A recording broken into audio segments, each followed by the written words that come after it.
அடர்ந்த காடு ஒன்றில் பல விலங்குகள் வாழ்ந்து வந்தன. அவற்றில் ஒரு கருஞ்சிறுத்தையும் புலியும் வாழ்ந்து வந்தது.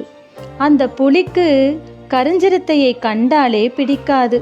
தன்னுடைய நிறத்துடன் கருஞ்சிறுத்தையின் நிறத்தை ஒப்பிட்டு பார்த்து அதனை எப்பொழுதும் குறைவாக பேசிக்கொண்டே இருக்கும். தன்னுடைய தோல் தங்க நிறத்தில் மிளிர்வதாக நினைத்து கொண்டு அகங்காரத்துடனும் கர்வத்துடனும் சுற்றி திரிந்து கொண்டு கருஞ்சிறுத்தையையும் வம்பு செய்து கொண்டிருந்தது. கருஞ்சிறுத்தையோ புலியின் பேச்சை ஒரு பொருட்டாகவே மதிப்பதில்லை. இது கடவுள் எனக்காக கொடுத்திருக்கும் நிறம் என்று நினைத்து அது எந்த கவலையுமின்றி தன் வாழ்க்கையை மகிழ்ச்சியுடனும் நிறைவுடனும் வாழ்ந்து வந்தது. ஒரு நாள் வேட்டைக்காரர்கள் கூட்டம் ஒன்று அந்த காட்டுக்குள் நுழைந்தது.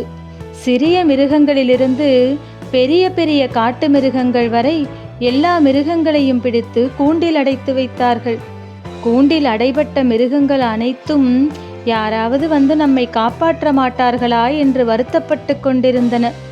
இந்த சம்பவத்தை பற்றி அந்த புலிக்கும் கருஞ்சிறுத்தைக்கும் சிறிது நேரத்திற்கு பிறகுதான் தெரிய வந்தது.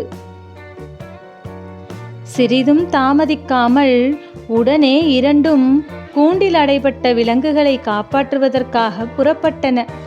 வேட்டைக்காரர்கள் இருக்கும் இடத்தை நெருங்கியதும் புலியும் கருஞ்சிறுத்தையும் மிகுந்த கவனத்துடன் பதுங்கி பதுங்கி மெதுவாக சென்றன.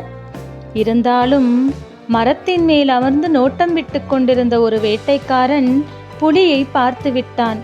உடனே அவன் ஒரு வலையை எடுத்து புலி இருக்கும் இடத்தில் வீசி புலியை பிடித்து கூண்டில் அடைத்து விட்டான். ஆனால் கருமை நிறத்தில் இருக்கும் கருஞ்சிறுத்தையை அவனால் எளிதாக கண்டுகொள்ள முடியவில்லை. அதனை தனக்கு சாதகமாக்கி கொண்ட கருஞ்சிறுத்தை இன்னும் அதிக கவனத்துடன் யாரும் அறியா வண்ணம் வேட்டைக்காரர்களை நெருங்கியது.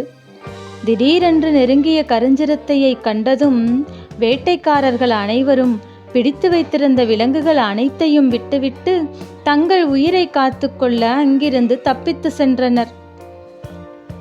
வேட்டைக்காரர்கள் அனைவரும் சென்று விட்டதை உறுதிப்படுத்தி கொண்ட பிறகு பொறுமையாக பிடிபட்ட விலங்குகள் அனைத்தையும் விடுதலை செய்தது கருஞ்சிறுத்தை.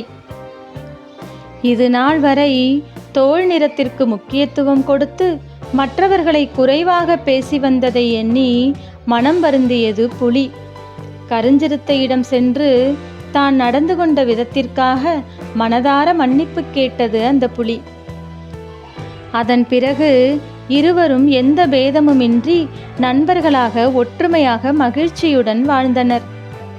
புற அழகு அழிந்து போகக்கூடியது, அக அழகே உண்மையான அழகு என்பதே இக்கதை நமக்கு உணர்த்தும் பாடம்.